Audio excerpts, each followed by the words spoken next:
ఉందన్న ఫ్రస్ట్రేషన్ లో కేటీఆర్ మాట్లాడుతున్నారని మంత్రి కోమటిరెడ్డి వెంకటరెడ్డి మండిపడ్డారు.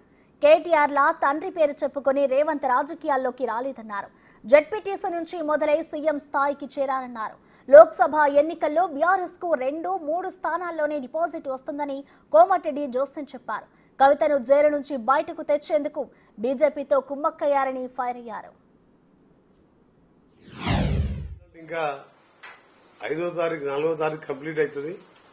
ఆ తర్వాత బీఆర్ఎస్ పార్టీ అనే పార్టీ అంటే బీఆర్ఎస్ గాని టీఆర్ఎస్ గాని వాళ్ళు మార్చుకున్న పేర్లు గాని మొత్తం కూడా భూస్థాపితం కాబోతున్న సందర్భంలో ఫ్రస్ట్రేషన్ లో ఒకవైపు ఇంట్లో ఫ్యామిలీలో వాళ్ళ చెల్లె జైల్లో ఉండడం, అది బెయిల్ రాదని తెలుసా ఆయన.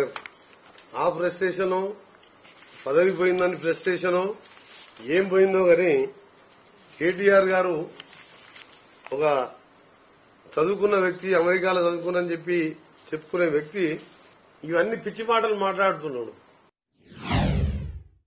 మీ నాయన పేరు చెప్పుకుని నువ్వు మంత్రి అయినవు, సరే మొత్తం రాష్ట్రాన్ని నడిపించుకున్నావు, 10 ఏళ్లు తిన్నవా తినలేదా, ఢిల్లీలో ఉన్న ప్రజలు అడిగినా దేశంలో ఉన్న ప్రజలంతా చెప్తారు. నీలాగా ఆయన రాలే కదా. ఆయన జడ్పీటీసీ ఇండిపెండెంట్ గెలిచిండు, ఎమ్మెల్సీ ఇండిపెండెంట్ గెలిచిండు, తర్వాత వేరే పార్టీకి పోయిండు, తర్వాత కాంగ్రెస్ కు వచ్చిండు, ప్రజల మధ్య పోరాటం చేసిండు, ముఖ్యమంత్రి అయ్యిండు.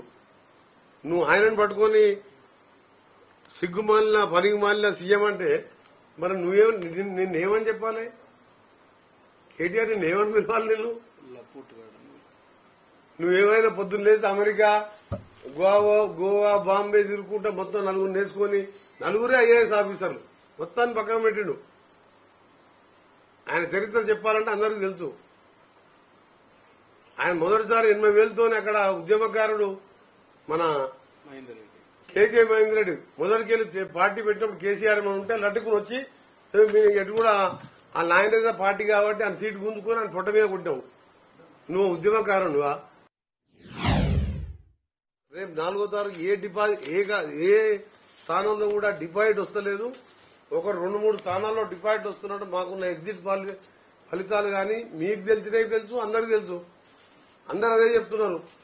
కాంగ్రెస్ 9 నుంచి 13, 12, 11 మిగిలిన పార్టీకి 3, 4, 5 వస్తాయి. మాకు మెజార్టీ వస్తాయి.